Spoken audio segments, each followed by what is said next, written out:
And we're back with a return visit from the inimitable, amazing explorer, Robert Kryder from Kryder Explorations. Welcome back. Thank you for having me. Good to be here, dude. Always glad to have you, brother. Well, today we're just going to kind of touch base on what's been going on in life for the last year since you've been on here, and we had you on that epic episode of Conspiracy Corner, and we talked about Dr. Footprints. And, you've done a whole lot of stuff in the Bigfooting world and other places since then. And you've got a conference coming up. So I thought I'd bring you on and let you fill in everybody on all the kind of stuff that's happened since we had you on last. Oh, nice. I appreciate it. Well, a couple of things we did. One was we did an expedition in the Rocky Mountains in Colorado, everything above 10,000 feet. And that was really fruitful. So we stayed a week up there. And it rained every day, continual, and it was just, in a tent, no campers or anything like that, just quads and tents. And so that was really, really cool. That was a great experience, and it was really fruitful. We had some great results.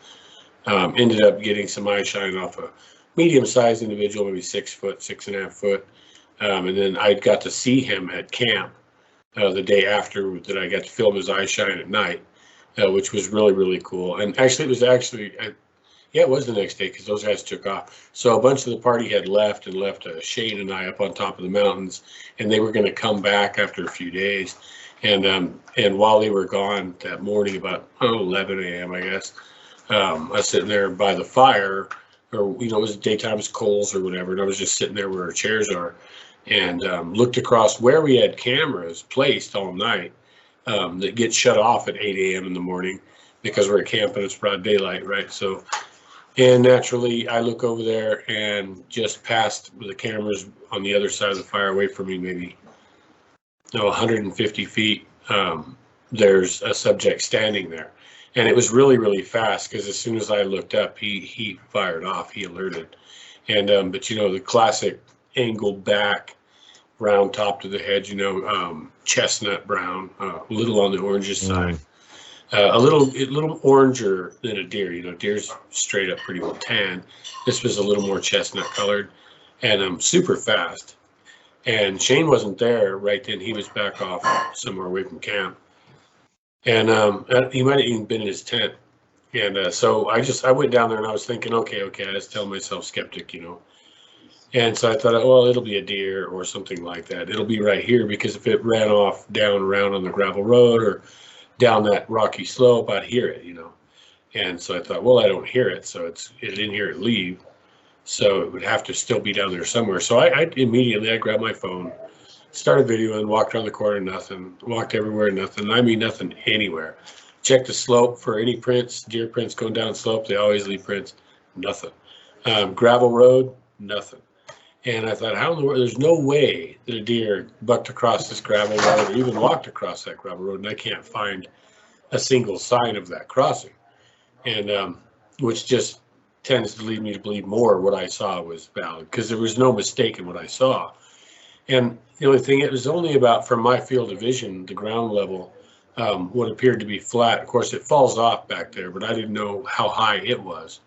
And then Shane showed up, and he's over 6 foot, and I had him go over there and stand. And before he even got there, he started walking more downhill. And I thought, well, okay, this is taller than the 4 feet above ground level that I saw.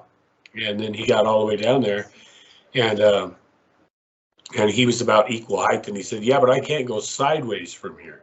And I said, well, back up till you can actually go sideways. And he did. And its head would have been another 6 or 8 inches taller than Shane's. You know, so, and it was obviously slanted, angled back. It wasn't fully erect. It had an angle to the back move. And so, Right. So he was, you know, good 6.5, 7 foot, something like that. But we also had found a track. Well, that's what it was. So after we filmed them at night, the next morning we found a track at camp. And then something also set off my alarms. I have motion sensor alarm at pretty short distance. It's like 30 feet. But it has a light and a siren, and I aim it usually on my tent.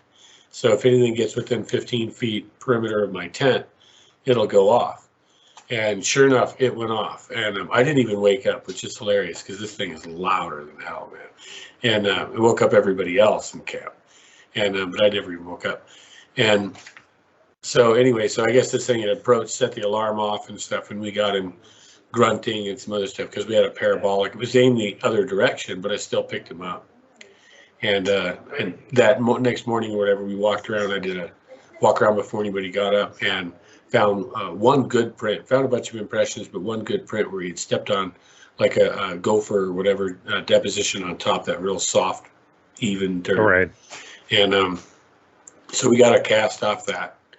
And but it ended up being a really good trip. I mean, overall, it was really, really good because it was rugged and it was cold and it was wet and, you know, all the above. So, which makes them good in my book. You know, hate to be too comfortable. Feels like you're sitting at home. So, but and then well, I was enjoying watching that when it was coming out, but I was actually kind of frustrated because the other guys involved in the expedition were the ones that put out the videos first.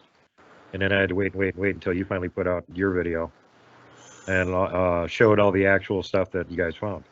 Oh, that's the different video. That's the Lodge expedition. Mm. So the one I was referring to was in the Rocky Mountains in Colorado, and the Lodge expedition was in central New Mexico. And yeah, that one was not. That one had a whole different flavor about it. It's not. I wouldn't have the same words in regards to how that expedition basically went. So it was fruitful as well. I mean, it really, really was. So, but yeah, there was a concerted effort behind the scenes that I'm not going to go in detail about it because I hate to, because it just sounds nuts. People immediately would go, oh, sure, people would do that. People will do that. You'd be surprised. Yes, they would. And it surprised me to some degree, but like I had actually spoken to you before I went on said expedition and said, well, let's find out about these guys. We'll take them. I'll see what side of the fence they're on. We'll take them. We'll see what they're made of, and we'll see what happens. And right, I gave them the benefit of the doubt.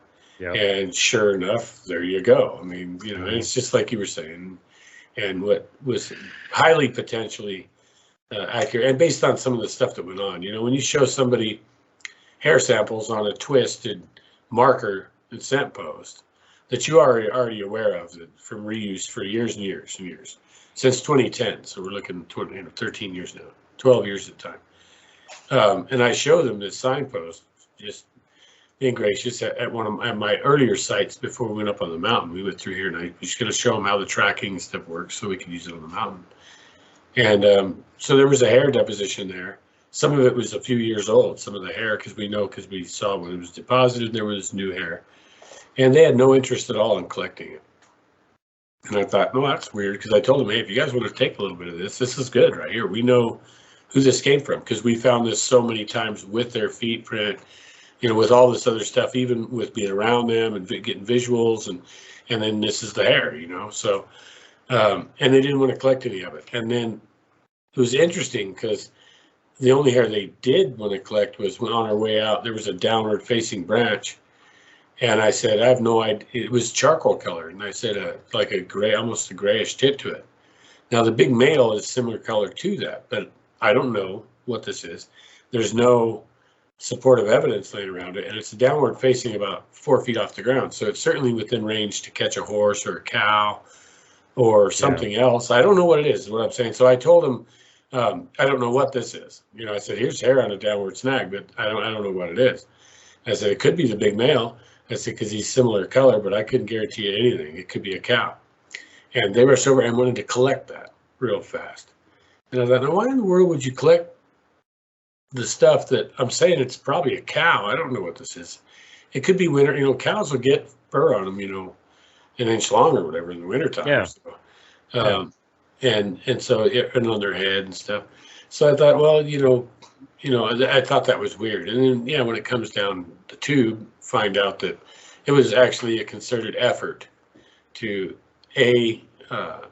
find out where the lodge is during that thing, and then jump that site, hire people to go in and make a big prediction about it, and with a monetary agenda, and to discredit me. And so it was pretty interesting once we got back and kind of found out what was really going on. I had actually people write me that had found out about what they were going to do ahead of time, and they felt bad, and more than one felt bad afterwards, and wrote me and said, man, I should have told you what those guys were going to do. We got wind of that, a couple of months before you went.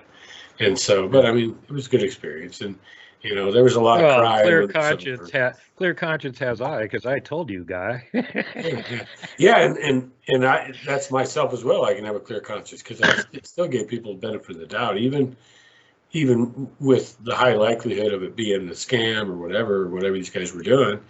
I still gave them the benefit of the doubt. And, but yeah, the stuff afterwards, the petty thing, like trying to take the money, we had money left because we were supposed to have a rental van, so lower impact. And there was a lot of reasons actually to do the van. And instead they talked me into finding someone who could bring their family with them, their wife and son.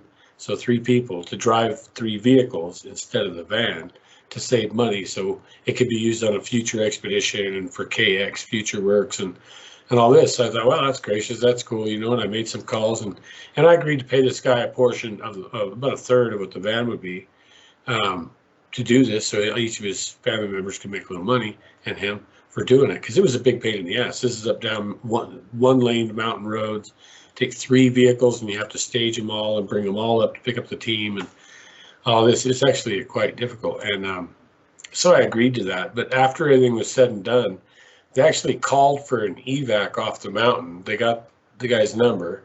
I couldn't get cell service. I was actually by my own looking for the proper trail to the lodge. When no one was supposed to be left alone, they were perfectly happy with me going on, so they were going to continue to look. And when I got back, they had called for an evac 3 hours early off the mountain. And when I realized that, I told them, you guys aren't even going to make it off the mountain in 3 hours. It's not going to, because the time, it was 3 hours from where we were instead of the pickup time being later in the evening. And I thought, there's no way you're even going to make it down off this mountain. Then why'd you do that? Because now you're going to have a guy with 3 vehicles. We had no reception on the way down, and they're going to be driving this 2-track mountain road that is patrolled by rangers and stuff. And we really didn't want anyone to know what we were trying to do. We just don't want to advertise it. Not that we're trying to be sneaky, but bigfooting is. It can be. So, So yeah, it was ridiculous. And then the whole point was to basically go through this experience to not document anything, to log the information, whatever, to claim that it would have been a failure and to kind of prevent me in a way from getting to where we're supposed to be getting to. And so all I could really do after the fact was, whatever, I'm just going to do the right thing. I'm not going to be petty. And so, they demanded that money that we didn't spend on the van. They demanded I send them that money and that they were going to send it back to the GoFundMe people. And then everyone that I knew from GoFundMe said, we don't want a dime back. Well, if you do this again, we'll try to sponsor you again. And so I had no problem with it. I didn't come out to make profit or anything. It's like, you guys want to be petty, you want the cash, cool. So I just took out of it what I had to pay that family for doing what they did and sent them the rest of the money. And I guarantee you, they never sent a dime to anybody from GoFundMe. They just took the money. So, I mean, it tells you enough. And then when we got back, I smoke weed every once in a while. And when we got back, they were going to do a whole special on drug use in the field. And I thought, well, and he had talked to me about that too. And I thought, well, you're right. And what he was talking about was crank and coke and all this stuff, or hallucinogenics and things that are mind altering, to not something that's, that surgeons, literally brain surgeons, do before they go operate on you. These are things that are mind altering narcotics. And, I'm like, yeah, on that too. We're not nobody on my team gets to drink while we're out there. Nope. Yeah, drink, exactly, same thing. And so anyway, so I told him that's ridiculous. I'm all for that. That's ridiculous. I'm the same way, exactly. Trust me. And regardless, anyway, they were going to do a video about me and marijuana use or whatever. And I told him, I said, God, if you guys are that, fresh off your mama's tit, because literally, aircraft pilots, brain surgeons, astronauts, Olympic swimmer, Elon Musk. I mean, where do you want to go with this? Who smokes? This isn't booze. It's not narcotics. It's not whatever. But you guys are going to try to build it into some kind of case. Yeah. And before they ever got to produce this video, they announced they were going to do it. And people told me this is 100% to try to defame you. But other people wrote them and said, well, I hope you're not talking about doing it on marijuana or weed. Because, a good 30%, 40% or more of the people who are into the subject matter smoke, either once, occasionally, or often. And they were already telling him, I hope you're not even going to go there.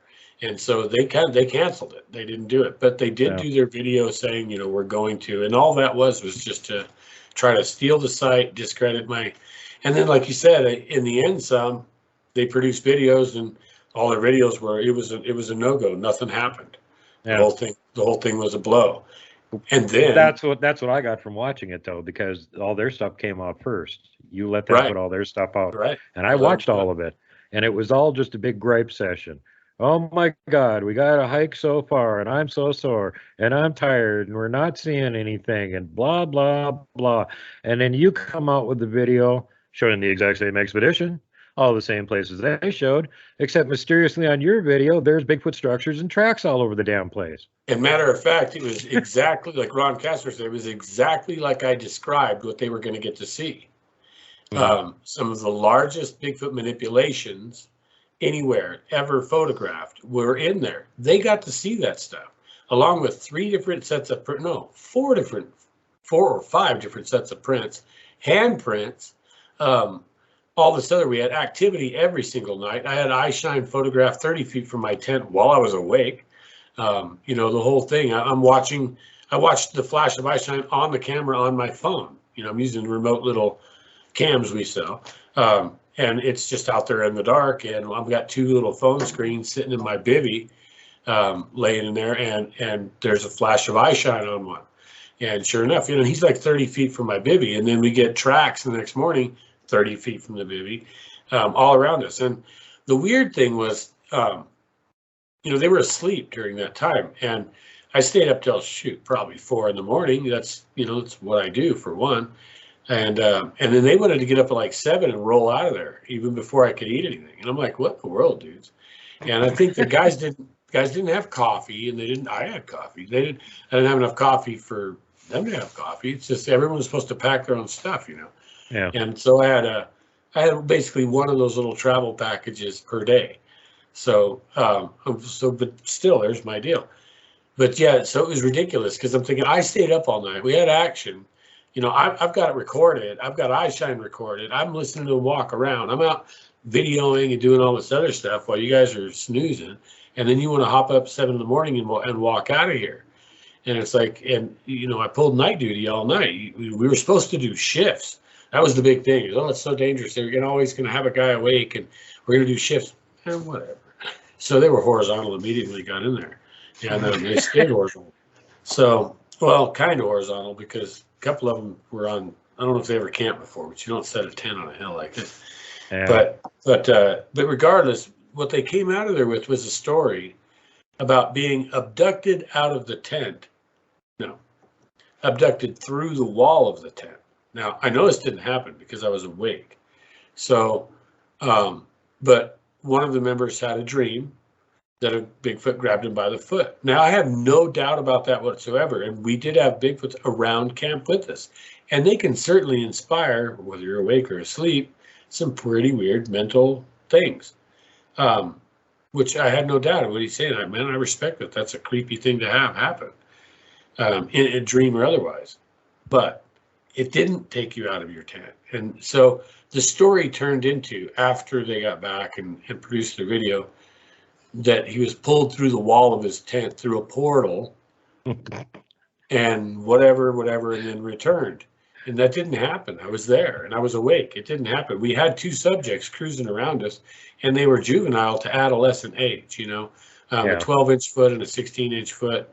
It's a big boy, but it's still a boy. It's a big young man. So they're just the cantankerous youngsters. And what's interesting is 15 minutes after we got in, so I picked a place to stop because there was a big blind. It was obviously manufactured. Nobody noticed it. This is horrendously built, busted up shit. Nobody knows. So right behind us was an X made out of trees that were over 90 feet tall. They weighed they were a couple of 1,000 pounds apiece, you know, stacked into a massive X. And then there was two blinds, kind of a gateway built, and they had the forest cleared where game could come through. And this forest at this point is so rammed with carried in trees. Most of them are carried in. And these are big, 30 inches thick, 100 feet long. They probably weigh 12 to 16, 18,000 pounds apiece. Mm-hmm. And they've carried these things in and stacked them all over the place. So even the deer have a hard time getting anywhere. But there's corridors, and there was a corridor about 30 feet wide right next to where we set in. So what I did was we actually set our tents in like a trap off the corridor. You flush the deer into this area. They can't really go anywhere you got them. Yeah. And it's right in front of this X anyway. And within about maybe 20 minutes of us actually setting up, so we were in there maybe 30 minutes to set up, and then you calm down and everybody's kind of there. And about 20 minutes of that, then we could hear talking, and, you know, high-speed monkey rushing coming from maybe 300-400 feet. It's hard to tell with the Bigfoot because their voice carriers are so damn big. But maybe it sounded, if it was a man, maybe 300-400 feet away through the forest. And in there's no way you're going to see that far. You couldn't see 100 feet. It's too dense. And so anyway, I told those guys, for one, I said, don't be running off, because for one, we call us the kill zone for a reason. I didn't feel we were in a dangerous spot at that point, but we were right on the edge of it. It's something you still don't want to walk off alone. 30 people a year have gone missing off that trail. Ron Kastner, who's still active USFS manager, forest manager, and officer right now, he checked their own records. About 37 people vanished up there in 3 years that they have on their record, and that's in the national database. And so it's not somewhere you really want to just venture off by yourself. And I let them know that, and they kind of did that. And when they went off anyway and did it anyhow, and not that I'm king, but like they said, we're going to respect your wishes up there. We're going to do what you say. You know the area. And they played this game for months in advance. When we actually got up there, and it was like, no, we're going to walk over here. And like I tell everybody, just let them come in. You're not going to get a look at them if you do that. You're half the time they get pissed and just leave. Yeah. So you go poking around for them. So anyway, they do it. And sure enough, did we get any more action of them? Not until about 1 a.m. Yeah. Then they came, when those guys were asleep, then they came up, you know. So it was kind of to me, it was an awesome trip. It was horrible in a way that I really wanted to get to the lodge. Thank God that I didn't get there with those guys, because I wanted to go redocument what we had seen before, which was just plumb nuts.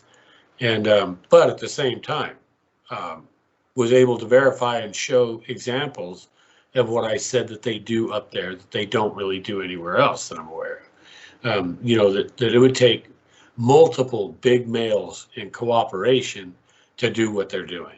Yeah. Not, you know, it's impressive to stab a tree upside down on the ground with 10 to 20 foot of it sticking out, but to carry an 18,000 pound tree with all the rocks and everything still in the root ball, and be able to carry that through a forest that a deer has a hard time getting through. Now, yeah, I got similar stuff up here. I get to document some of the biggest structures on Earth, and one of them's in the Nebraska Bigfoot Museum. that we filmed, the Super X that we found up here. Same thing. It's about 70 feet tall from the ground to the top, made out of lodgepole pines. And the center piece that's got the pork on the top of it, that's still there, but the rest of it came down, and it's all neatly piled right next to it. Like they disassembled it for some reason. Maybe it's only for like when there's a big hullabaloo going on and they want a special party marker or something. But that thing was there for 1 year, and then they took it apart.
Coincidence happens naturally. Interesting. Yeah, that's pretty wild. Oh, we couldn't even believe it when we saw it. We're just like, if you go back and look at the video, we tried our best, but you can't actually see the whole structure because you can't stand far enough back to get the whole thing without trees obscuring you in front. Oh, yeah. It's too damn big. Yeah, it's hard to get the gravity of any of that stuff. That's like going through what we were going through. You feel so small you can't see anywhere in some of it. Yeah. So on the video, you know, there's logs at your height of view, and they're all tangled up everywhere. So, you know, you see gaps as you walk through all that stuff, but you know, you're fodder in that kind of crap. You're like, you can't go anywhere. Oh yeah, you can get bushwhacked so easy it's ridiculous, especially with their speed and their sneakiness. And they like that. A lot of those places where we find those giant structures, there's tons of that carry-in, drug-in stuff all over the place. They've made all kinds of little obstructions and, you know, mini structures, just big piles of debris and stuff. Mm-hmm. So you look at it and you go, I'm not walking through that. What the hell for? But then if you do walk through it, you find out, yeah, they got a giant structure back here. You know? Yeah. That's what they're trying to hide. Well, yeah, they're doing this region of the forest. They've taken it over, and they constantly are battling with the Forest Service guys. So where we were at, those trails, they're taking them off the maps. They're taking them away. You can only get them on the old maps. They're trying to erase this trail. The USFS is. They don't want anyone in there because people get carried off all the time. Yeah. And the Bigfoots don't want anyone else in. They try to make it plain, and then you know they'll lay 10 trees across. Which come first, in your opinion? Was the Bigfoot there first, or did they decide that was a great area and then the trail became dangerous? No, most of these areas didn't have Bigfoot that do now, because it was completely inhabited with people. North America didn't have a spot that wasn't inhabited, and they only lived where they could live, which was way far. That's why I say the population's probably higher now than it has been in the last at least 3,000 or 4,000 years, because everything's empty now. The North America's never been as empty as it is. You know, you think that that's a lot of population. There's more people here. Baloney. You know, there was 110 million natives here at least when Spain first rolled in, and so conservatively, they've got one city down there in the jungles in Central America. They just LiDAR scanned it and found out it was there. And now that they're looking at the layout, they're going, there's 3 to 5 million people living in this damn city. Exactly. So, and North America was the same way, and all the way across. And we've got 330 million people now. They probably had about that then. But the thing is, they weren't in the city population centers, not even close to what we are now. They were absolutely everywhere. There's almost no canyon or anywhere that has structure, water, and resources, anywhere that you can't find sign of human habitation.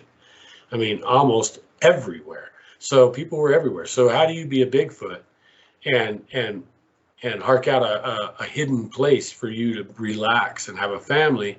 Well, you can't. Now you can. Now you can go anywhere. It's just all empty. It's abandoned. You can fly over it at 300 miles an hour for an hour and not cross a road. I mean, so and when you go that out, holds true up north of here too, especially like in Alaska and Canada. There were a lot more people out in the bush during the fur trading years and stuff than there are now. Yeah, there was a lot more people spread across the land then because they were looking for these resources that now they're not interested in, so nobody's out there. Right.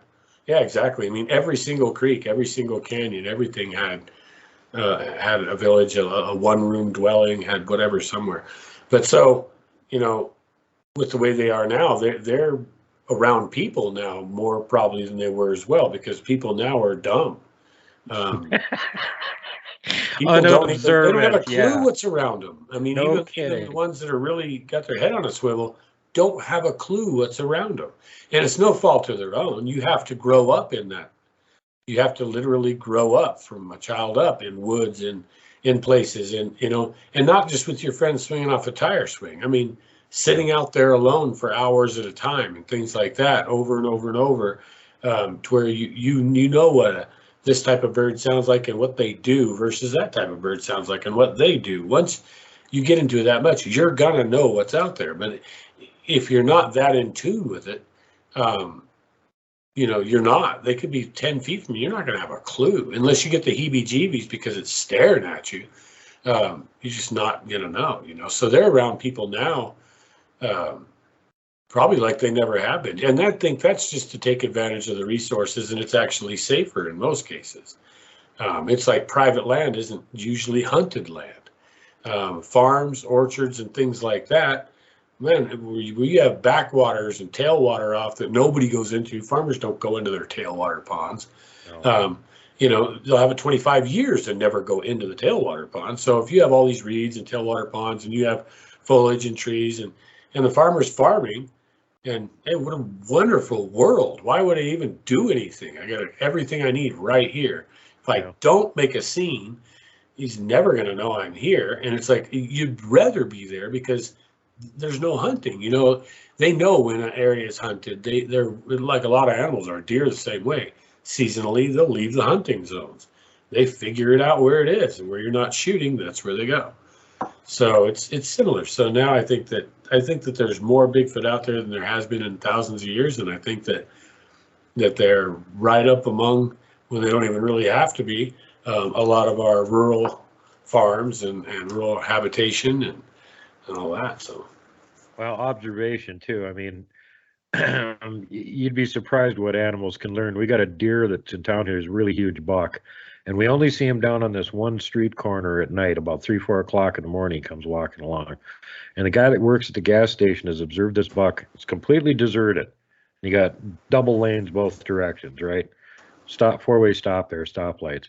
He walks up and stands there and waits for the light to turn green, and then walks across. And he's seen him do it multiple times. This deer grew up in town. This is a damn deer. Deer aren't smart, and he can figure that out. So let me extrapolate a little further. I got an example where I was up on Blue Mountain over here behind me, and I was following a big trail. It was in the early spring. There was still a little bit of snow, and he had left some nice tracks, and I was following his trackway. And I'm like, oh, yeah, I'm catching up to him now. No, he went across the road, stepped over a 4-strand barbed wire fence, marked no trespassing, and went into that property. Bastard. And, you know, simple observation. Well, if I'm over here, there's all kinds of people walking around. But if I go on the other side of this fence, there's never anybody there. Mm-hmm. They don't understand why necessarily, but they see the cause and effect. Who knows what they understand, you know? It's we're always surprised by what animals pull off. It's like when ducks feed fish or, you know, whatever. They're a lot smarter than we think we are. And that's one of the problems with most of the Bigfoot researchers out there. They think they're looking for some big dumb monkey when in fact they are the big dumb monkey. And what they're looking for is way slyer and smarter than they are in the woods. Well, what's funny is even if it was a big monkey, it's still probably smarter than half people looking for it. So And I don't mean that like being mean, but it's true. I mean, it just is. So, Well, speaking of big dumb monkeys, let's get back to the story from earlier this spring. I was very disappointed, but not completely surprised to see their videos. And then I really enjoyed when you actually did your video where you showed, and they're walking along, walking right past like tracks, big structures and stuff, not paying any attention. You're filming them. So, what's their explanation for doing that is really the bottom line. they didn't have one. Enough people noticed it. I mean, quite a few people actually reached out to me and said, you know that I let them do that. I didn't put anything out for quite a while. And then what do? I produce 4-hour-long videos, and they said they didn't have enough material to make a video, that there was nothing of consequence occurred. And I put out 4-hour-long videos, and they're full of stuff. They have stuff all over all of them. I mean, even coming out on the trail out, I pick up a bone that's been bit off by a hominid. And on the trail, a deer, not another bone anywhere. It's fresh. It still feels cold because it's holding moisture.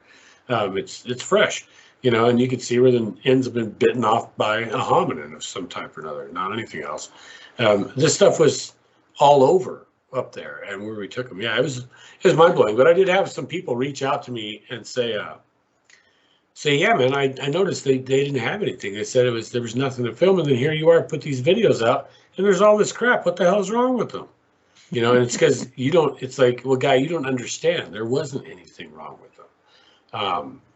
It's called acting butthurt. Now, why they chose to do it, hey, whatever, man. But yeah, I mean, I got stories back that I left them on the mountain to die, and they could have got eaten by a mountain lion, and I went out with one of their guys, and their other guys who were lagging pretty bad. One of my team guys that I work with all the time, Boyd or whatever, he stayed with them and came out with them. He was the last one down. Nobody ever left anybody anywhere. And they were loud. I could hear them talking the whole time. There was never a time I didn't know where they were because I could hear them. That's another thing. I don't know how you expect to walk wearing 60 pounds at 10,000 feet. It's hard enough to get air as it is. You don't talk as you're going down the trail. You can't breathe and talk at the same time. You need to be pulling in air. And so it's no wonder that, we couldn't fit the minimum of 2 miles an hour and that's slow for me. I mean, we do 4 with a pack on. So yeah. We don't walk big distances or anything because we don't really need to from where we camp at. But one of our rules when we're out there walking around is, until you stop and you're having a confab, everybody shuts the hell up. Yeah, because all you're doing is letting everything around know you're there. Right. Shut the hell up. Yeah, and then even it'd be like we'd be going on the trail and they were talking, and then you'd have a little rock come in from nowhere, and it was like, oh my God, blah blah blah blah blah blah. It's like, man, shut up! Listen, what's going on? But mainly my main deal was it hurt the overall progress as a team. People doing that was very selfish because not only did they limit their own speed, they limited their ability, they increased their own duress on their body. They increased the physical, I would say decreased physical performance because they put more necessity or whatever on the body. They added more the body needed to do. And this was, in a way, it's kind of like there's no reason to do that. We're up here to do a job. We're supposed to have 2 miles an hour, which means we need to form a clip and move at least 2 miles an hour, which is easy. 2 miles an hour is nothing. And so, we couldn't do that. We were lucky to get to 1.5 miles an hour. Well, what that means is if you have a certain distance, you have to get to camp night A, let's say. Well, the distance means time. When you're packing a pack, if you go 1 mile an hour, in an hour, you're only going to go 1 mile. So if camp is 4 miles and you have 2 hours, you're not going to make it to camp. You're going to make it halfway to camp, which means you have to choose a brand new place to camp, which then means the next day when you get up, you're already 2 miles behind where you should be. Now you can't make the pace that you're supposed to make anyway. So how in the world are you not only going to make that pace the next day, but double that pace? You're not. So immediately even before we camped the first night, within the first quarter mile, I'm already going, these guys are already actually complaining, like walking, going, okay, what are we doing now? And it's like, I'm waiting on your other guy.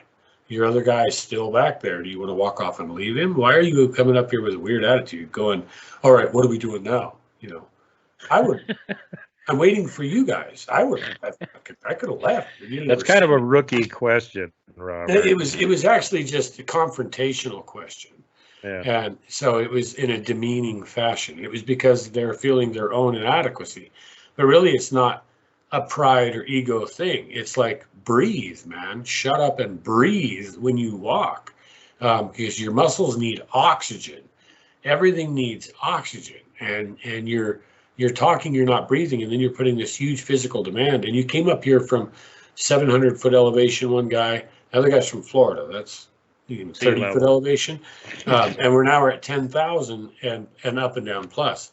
Yeah. So it's just, and we had 3 months to train. We went through this huge thing. But to them, I think it was all just a glorified story. And then when it came to it, I don't think they thought I was being serious. I wasn't joking. We weren't camping near the car.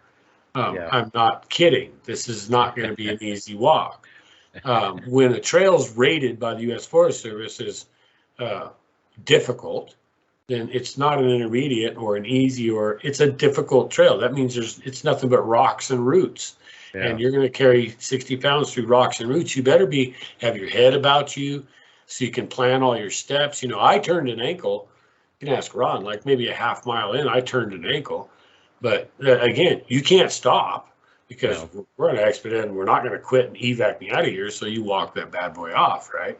Yeah. That's what you got to do. But yeah, the whole thing was just kind of blown. I mean, in that way. I mean, it was actually great. People love the videos because the stuff is tremendous, a lot of action, everything's great. And even in the last video, the funny thing is I didn't tell the story, right? I didn't tell it to anybody. And I didn't bitch about those guys. And I told them at the end, look, man, nobody has to try to save face because I'm not going to throw anybody under the bus. Now I'm just telling you the truth because, boy, they tossed me under every bus they could find, bro. And then drove it back and forth over me and everything else. But so I told them that, but it spoke for itself. The videos I produced, I just show the video. That's it. And they you can can sit there and run their mouths all they want about right. how they didn't see anything and nothing happened. And, the mean guy down there in Arizona made me walk up and down a mountain in high altitude. And he only warned us 3 months in advance, and we thought he was kidding. Well, and the worst part, go run crying home to mama. That's it. And the worst part about the whole thing is, why didn't you find the lodge? Why didn't you get to the lodge and all this stuff? You can see why we didn't. They stopped forward progress, argued where the lodge would be, where they've never been there before. They've never even been in the state. And these are not little hills. These are mountains, man. These are big. Actual mountains, not actual little things they call mountains on the East Coast. There's single cliffs. There's single cliffs in there that are 3,000 feet tall and more. So the escarpment on the other side is 6,000 foot tall. And it does that in a half a mile or a mile. It goes 6,000 foot. So, and so it's not playground. But yeah, you'll see they stopped me from actually progressing on, argue about it. And what they were really doing was they did not want me to get in. And I think that they were intimidated, and they had already called for the ride out. So, but basically, it's just the video speaks for itself. I didn't have to tell the story. You can watch it. And everyone's, people write me and tell me, and they comment, oh, God, if that had happened to me, I'd have been so pissed off. I'd have done this, I'd have done that. But whatever, it is what it is. So. Actually, if I was with you, I wouldn't have cared if you ever got to the lodge. All the stuff you were filming along the way, I would have been worse than you. I would have been like, oh, wait, there's probably something back here 30 feet. Let me go check it out. Well, I had other guys generally that were disappointed, and I don't blame them because they've seen lots of Bigfoot sign. And what we were looking at is impressive, and it might be one of a kind, but they wanted to get to the lodge because they're seasoned and they've been there and done that. But there was no animosity, there's no contempt, and none of this crap that I received from these people over here was like not that at all. They matter of fact, they knew, and they were there. They knew what was happening and how it was progressing.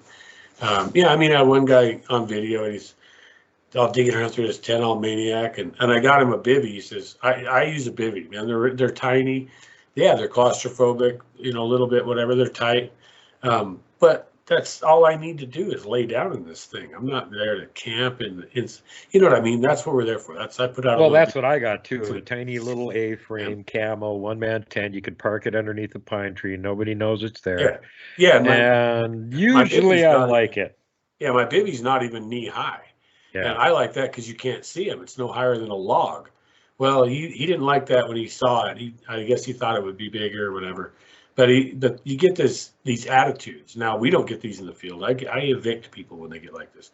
But, you know, just kind of pissy and throwing stuff around and this deal. And at first it's like, well, I can't set this thing up. It's like, man, calm down, dude. No big deal. Just sit down, take your time, put your little deal up. Here, I'll give you a hand, you know. And then later it come out, I don't know, it's on video. I come out like 1 in the morning or something. And I was doing that. I was getting up and coming out by myself, just kind of scoping things, you know. It's like 24 degrees. And and he's outside of his little bivvy. He's tossing shit all over. And I said, what are you doing? And I'm looking for my claustrophobia medicine. And I'm thinking, man, you are in the wrong place, bro. Just straight up right now. If you gotta be medicated for anything, that's a personality trip or a phobia, you should not be up here where we're at right now. You know, I mean, this isn't like a partyville. If we have a problem right now, no one's going to come get us, bro. You can't even get a message out of here. This is it. What are you doing? You know, and you might have to go crawl under a log where spiders are your best friend and you can barely breathe for the next 6 hours if they start screaming at us and throwing shit. You know, it's like, I couldn't get why they put themselves in that position. I really couldn't. I couldn't get it. I made them completely aware of what it was going to be like. So, well, you warned them fairly. So fairly warned were they, says I. Says and it's quite obvious what their actual ambition was in going there, judging by the video. Because, you know, if I was there, I would have had like 8 hours of video. Because I would have been like double backup filming everything you were getting. Well, how about this? They actually do. They did. They filmed all kinds of stuff, and they ran recorders all night, and I guarantee you they got vocals. So, because I got stuff. I got trees busting, distant hollers.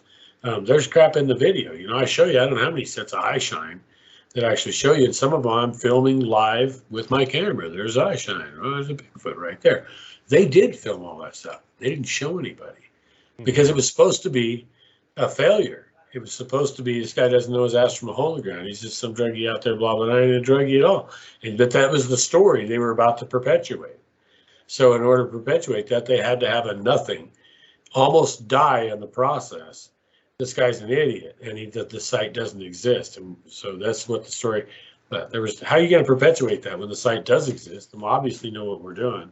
I can get it in and out of there without a problem, you know, and come out with all the goods. Here's all your goods. Mm-hmm. It's like, so yeah, but that's why I waited. You know, the truth comes out. So yeah, in case you're wondering what he's referencing, and not everybody saw this yet, maybe it's possible. I think y'all saw it, but in case you didn't see it, I will put links down in the doodly doop thing and the thingamajig below the video screen where there's little words written. You can go find it there. Yeah, it's called Kill Zone Lodge Expedition. There you go. And if you want to see, you know, if you really want to go do your research, you can go look at the other ones where they were in the same place at the same time and didn't find anything except dusty trail and griping. Yeah, the griping is kind of interesting. That was the funnest part. It was like 90% griping and then a few videos of them going down a trail or setting up her tent or taking it down, and then more griping and walking. And well, and don't deter anybody from wanting to watch it because who wants to see that? But most of the griping doesn't occur till the end, so until the last, and it's pretty small. It's actually kind of enjoyable, in a weird way. If you know where we're coming from, it is. You know, if you were there and already knew kind of where this was going and what the potential was, then yeah, it's enjoyable. Because you know, none of those guys knew that we already talked about the potential of that before we ever did it. So that you and I had already. We knew who these people are, so ahead of time. So. Kind of went, yeah, I kind of suspect they're going to be doing this, so keep an eye out for it. And Robert's all like, no, I'm going to give them the benefit of the doubt. They're good guys. Yeah. I'm like, no. Watch what happens. Don't trust them. That's it. No, and then other than that, I've been doing I did another conference in Michigan since I've been on the show. That went really, really well. That was actually great. Josh Parsons and them were awesome people. They put on a great event. They just go above and beyond for you. Wonderful people. He was actually going to speak at this event that I'm helping to coordinate, and then some things came up, so we had to go with an alternate. But that was really good. And then lately, I've been doing some treasure hunting as well, and the hunting actually didn't take too long. It turned into excavating rather quickly, and found a really good target. I mean, really, really good. I haven't got to go back out on it yet. I want to really, really bad. I've talked to the landowner, and he's just busy and had some family stuff go on. They had a death in the family. Then a youngin he has been getting in trouble, whatnot, blah, blah, blah.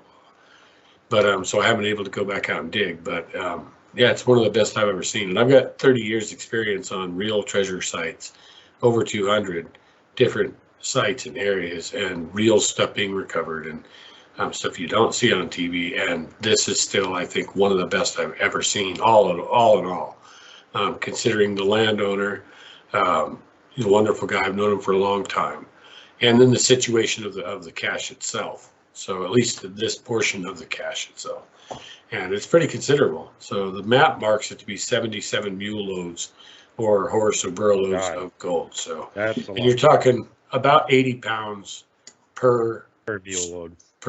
No, it's 160 pounds per. The little horses they used were 160 pounds. Or 186 pounds a piece was the max, but they usually use two 80-pound straps. Which a strap of gold is only about that big and about that thick, and that's 80 pounds. So It doesn't take but a little bit. Like, you're not going to ever pick up these Hollywood bars of gold. That's 300 pounds, 400 pounds of gold. Yeah. So, they just have two of these little straps of gold basically on each side of the horse and a leather flap. And so you don't have big saddlebags full of gold or any of that. That doesn't exist.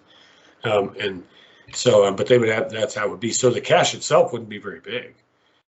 You can stick a lot of those bars in a very small place.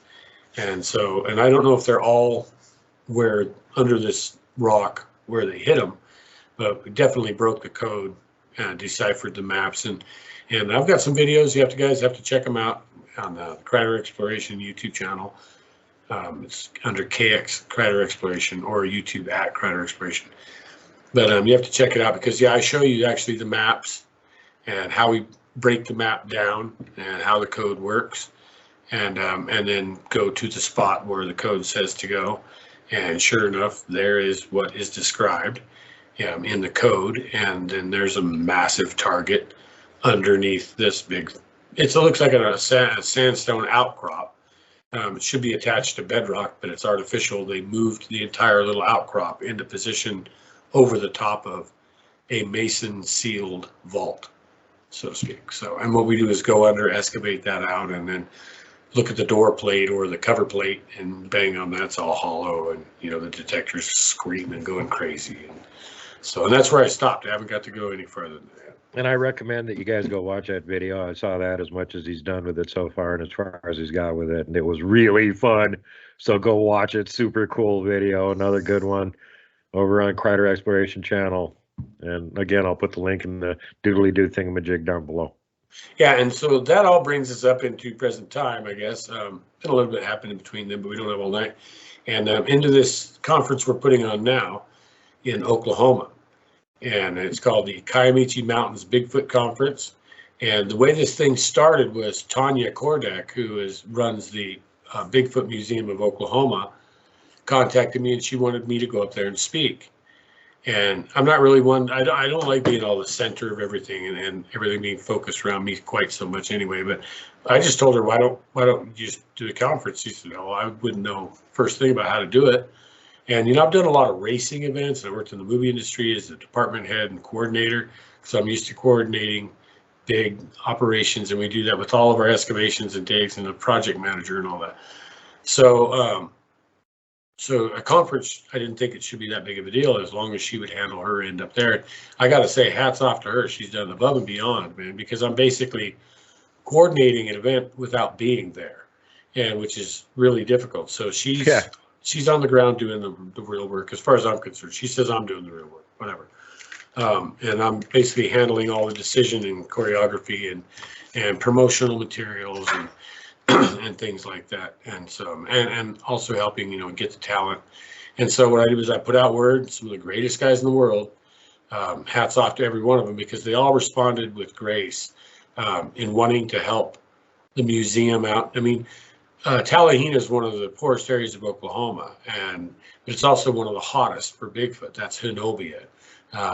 They've got more going on there. It's unbelievable the type of interaction and presence they have in those regions. And so it's a great spot. It's a key location. The locals love this. And so anyway, so I talked to her and said, let's see if we can find a place to get one put together. We'll see who we can get. I reached out to a few of my buds who I know are competent Bigfoot researchers. They don't just, and I'm not putting anybody down by saying any of this. I think any way you do this is great.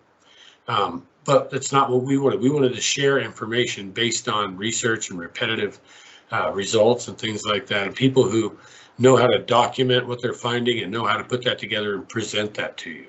And so that's what I did. So I went with people who I knew were like that, and it's just wonderful. I get everybody on the panel is amazing. And what I do is encourage anyone to reach out. We'll get you a link to Duke here to the event website, and I can verbally put that out and say it. Let me see, where are we? And I will put the link in the thingamajig doodly doo. Yeah, so it's below the screen. Yeah, it's basically eventcreate.com/e/Kiamichi, just KIAMICHI/mountains/Bigfoot. So you put that in, and it'll take you to the event site, and you'll get to read the bios and things. And that's what I recommend, is going in there and go ahead and read the bios, because I mean, I know these guys, right? Most of them. A couple I have not worked with or not really spoken to in the past. But anyway, I know them, and I was surprised to even read the bios of the guys that I know, well, and it's impressive. So when I read about my own conference bio sheet that I'm putting in as I'm putting it together, I'm impressed.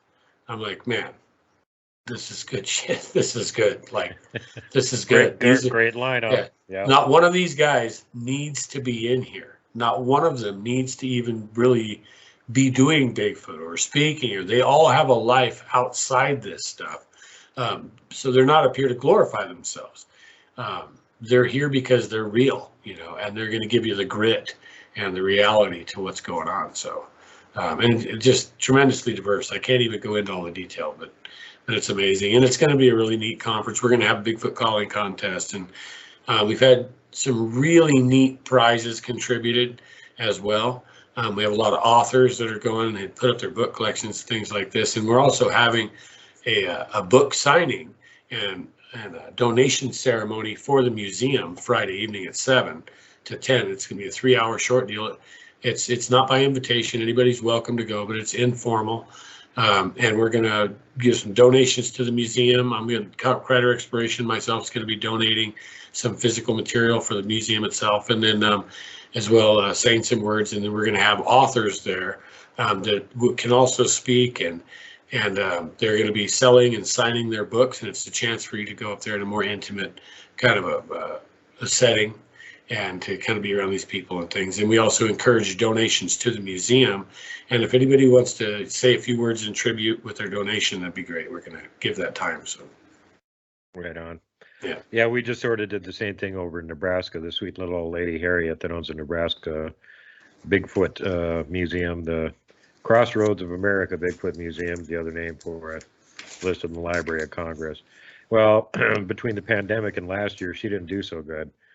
And so we were really trying to make this year a good turnout for her. And as it turned out, we did manage to do that. And, I'll take whatever credit is due. There was a few people on that list that I actually lined up myself to be there. Right. And next year, the trend continues because they're in an even better location at the Nebraska Fairgrounds. It's going to be the same weekend. There's a huge comic convention there. So a crossover audience. And the gentleman I got on the show right now is one of the people that, I also got him to go to this one. I'm not even going to be there next year, but he's going to be there. Blaine Tyler's going to be there. Sabila Irwin's going to be there. and other really good Bigfoot researchers. But That'd be cool. you're not going to be there. No, Really? no, I was there 2 years in a row. I just presented 2 years in a row, so very doubtful that they would get me back again for a third year. And I would be against it because I hate traveling to Nebraska. It's too far. I like the museum. I like the people. Harriet's a sweetheart. We had a lot of fun when we were there, but too far to travel for me. And Flatland freaked me out anyway. And I should mention coming up here next weekend, I'll probably have it done. While we were there, we decided to take a little challenge that I got before we went there. And they said, you're always griping about finding Bigfoot. Let's see you find a Bigfoot in another state, like Nebraska. I went, okay, challenge accepted. How much time do we have? Well, well, we got 1 day because we could show up 1 day early before the conference, and after the conference, we got to leave again. Okay, fine. So I get a hold of Richard Soul from the Knox Gigas Project, who just happens to be 2 hours away from the conference, and went, hey, got any time Thursday to go out field researching?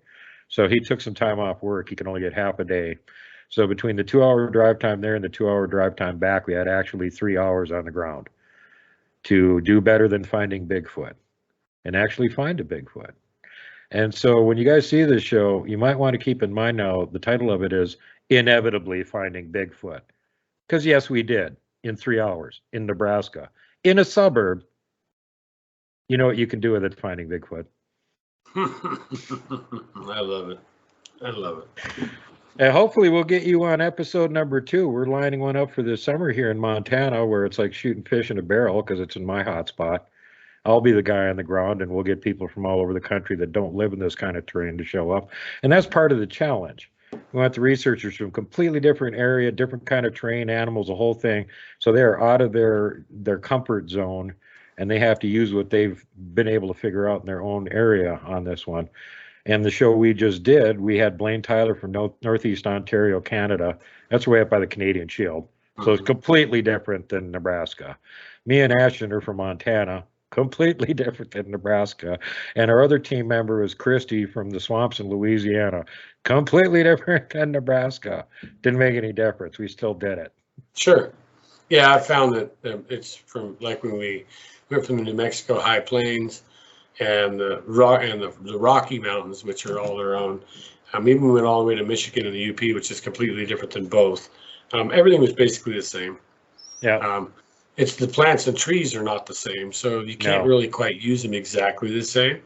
But they're as much as you could, they do. So if you're going to make a visual marker with a busted limb and let that limb dry up and oxidize and just make little visual flags, well, they're still making visual flags. They just do it with a different limb, right. A different kind of tree, in a different way. But if you know what to look for, there they are. Well, then there's the on-the-ground hazards, too. If you're down wading around in the swamps in Louisiana, poison snakes and bugs. If you're up here, grizzly bears will eat you.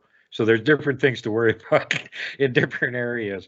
But what I found most interesting about this whole situation, and we didn't really know if we'd be able to find anything or not. We just went, okay, it's a bet. We'll see what we can do. And we overdid it. But everybody on the team they're all good in general at Bigfooting, but they all have certain things they're really good at. Mm-hmm. Blaine Tyler's nickname is Tracker. Well, guess who found the most tracks while we were there? I found a track. Christy found a track. Blaine found a bunch of tracks. Right. I found a deer kill. Christy actually spotted 2 of them sitting across the river in the bushes watching us. She's the one that's good at spotting them. No matter where the hell they are, she'll see them. And then I'm the one that always finds the giant structures. Well, I found a whole damn hardwood tree that had been placed 30 feet up in another hardwood tree. So again, it was kind of interesting. It's like everybody here is a good generalist, but they all have certain things they specialize in. Mm-hmm. That if there's anything in that category in this area, they're going to spot it. Right. Oh, we found scat too. So in addition to deer kill, scat, lots of huge structures, Took 3 whole hours. Woohoo, so hard. Haha, finding Bigfoot. You're a joke. Exactly. Well, you have to leave the parking lot. So. Yeah, we barely left the parking lot. We still did it. We didn't have to go very far in the woods. I know. If they're there, they're there. That's how it works. Yeah. Well, and I owe a big hats off to Rich Soul for that, because he's the local guy there. And he went, God, we've only got like 3 hours. Well, I can't take you very far up, but there's 2 areas in the suburbs where there's usually signs and activity. I could take you there, and we got enough time to drive in between the two of them. So we're like literally in the middle of the suburbs, huge housing complexes on both sides of these little wetland river valleys, and it didn't make any damn difference. No, they will do that preferably sometimes. So if they think they can hide a family unit somewhere like that, they're safer doing that than they are just out there, out and about, both on large predators, other competition. A lot of times there's no hunting around within city regions, city areas and things. All the deer and all the rabbits and stuff. If you live in the country, you realize all the rabbit and the deer hang around your house. Yeah, they do that because they're safer. The predators don't, like the rabbits especially. They'll find places cats are, and they'll hang out where the cats are, even if the cats don't kill rabbits, because they assist in one way or another keeping them safe. So it's just like, it's the same thing, Yeah, we've observed that up in my main research area where skittish deer running along, and all of a sudden they see us and they're like, "Oh, humans!" Zoom, they run right to our camp. Those are wild deer. They're not supposed to run to humans, and then they're not supposed to hang around your camp for a few hours looking disturbed and paranoid the whole time. Yeah, exactly. Yeah. That's always fun. I always enjoy that. We actually got one that we named Clarice that brought her 2 daughters into camp with her and stayed there all night long. And the next year she showed up, and her 2 daughters are adults now, and she had 2 more little fawns with her. Well, last year was the 4th year she showed up, and over the course of 3 days, she brought in all of her kids from the previous year. She'd been there. They all came wandering through camp with her at one point. We're like, "What the hell's going on here?" That's awesome. Oh, she decided we're friendly, so she could just bring all her kids, parade them into camp. Mm-hmm. Yeah, that's really our cool. house is here. We every year they come back to the house with new ones. Yeah, the little bucks and whatnot come through, and they'll come back when they grow up a little. They'll come back alone. You'll see them. So pretty cool. Yeah, it's also again this is another example of how smart these animals are. You don't think deer are very smart or anything, and they're seeing us up there like 3-4 times a year at max. Right. And yet they still know who we are when we show up. Oh, we can walk right up to these humans. Hey, got a donut? Yeah. Oh, they can. Yeah, they'll recognize individual people. They'd have no problem, and remember you for years. So yeah, that's absolutely true. Very cool. Well, we got one that hopefully won't come back to camp next year because he was raiding our cookies, eating our cookies, and I got up in the middle of the night and yelled at him too. Quit eating those damn cookies. I was going to give those to the Bigfoot tomorrow, and now you're eating all of them. You guys see him eating your cookies? I love it. Blame it on the deer. Right. I was just trying to save 2 of them for breakfast, and that was it. And they had all of them. We had like a dozen cookies, and I'm like, "What the hell is digging through all these bags?" And I opened the tent and look, there's a deer. He's sticking his head in every single bag, trying to dig through anything in there and eat it. And usually they just stay the hell away from camp. So that was weird behavior to start with, Plus he's trying to eat the cookies and stuff. It just depends on the deer. That's the thing. One deer will act one way, another will act another way. So, and some of them can get really pushy for stuff. I mean, they should be scared, and they're not scared enough. Dude, you're not going to last long acting like that, brother. Yeah, no kidding. Some human will shoot you. And I was down at one of my friends was camped on a little island on a river, and I knew right where his camp was, and I was going to meet him there. And I got there about half an hour before he showed up, and there was cell phone service out there. So I was talking to one of my friends in another state, and there's this doe, and she comes walking up to me, and I'm like, "Well, this is kind of peculiar. This deer's like walking right up to me," and he's going, "Really?" And I'm like, "Dude, I can almost reach out and touch her." And he goes, "What do you think she wants?" I said, "I don't know. I'm eating a sub. Maybe she wants some of it." So I held it out to her, a steak sub. She took the whole thing out of my hand and ate it. And I'm like, okay, I think they're lying to me about these deer here in Montana. This one seems carnivorous.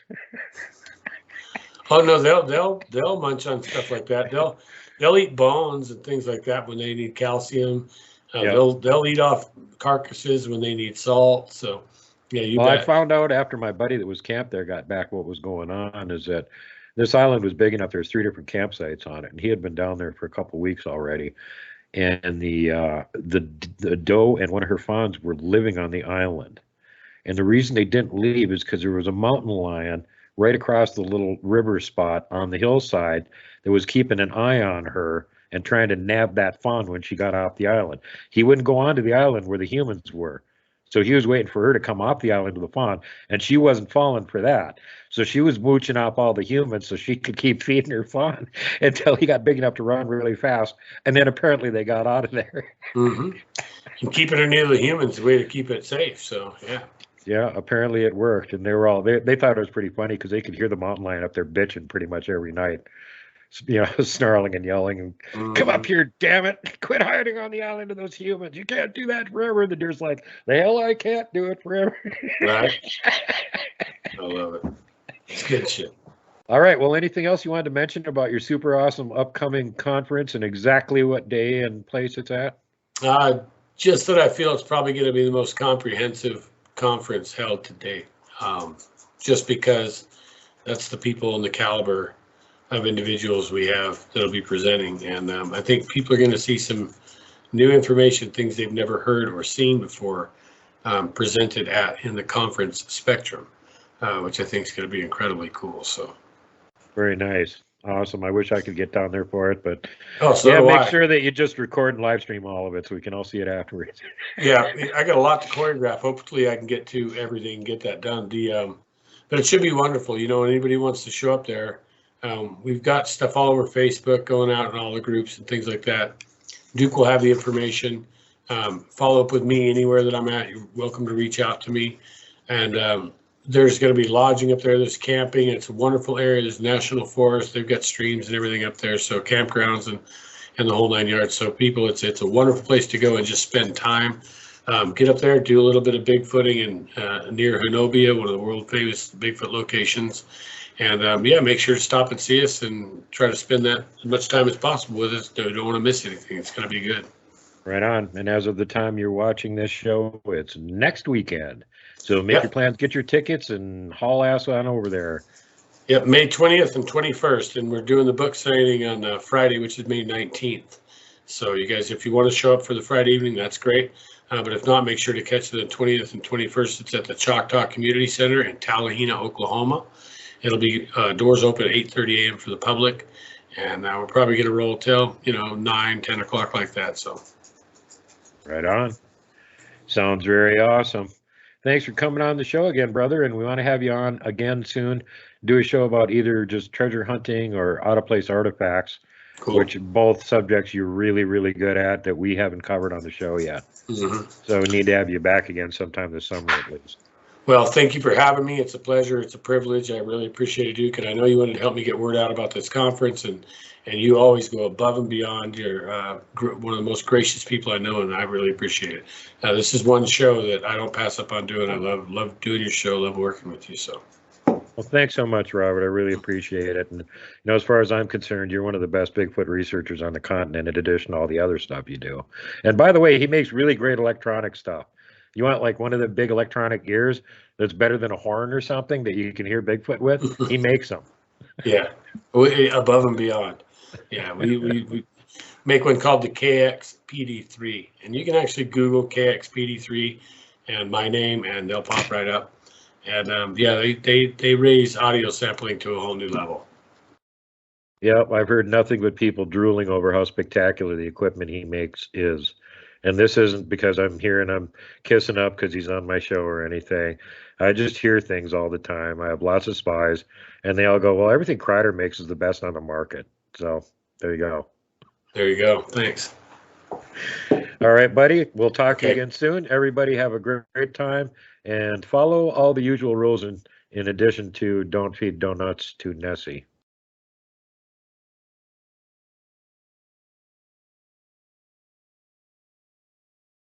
So make sure that you're kind to everyone. Safety first, last, and always. Pay it forward. Don't be mean to people if you don't have to be. Don't flip off the mountain giant. Don't poke Dogman with a stick. Don't punt the puck, would you? And for God's sake, whatever you do, do not hug the Wookiee.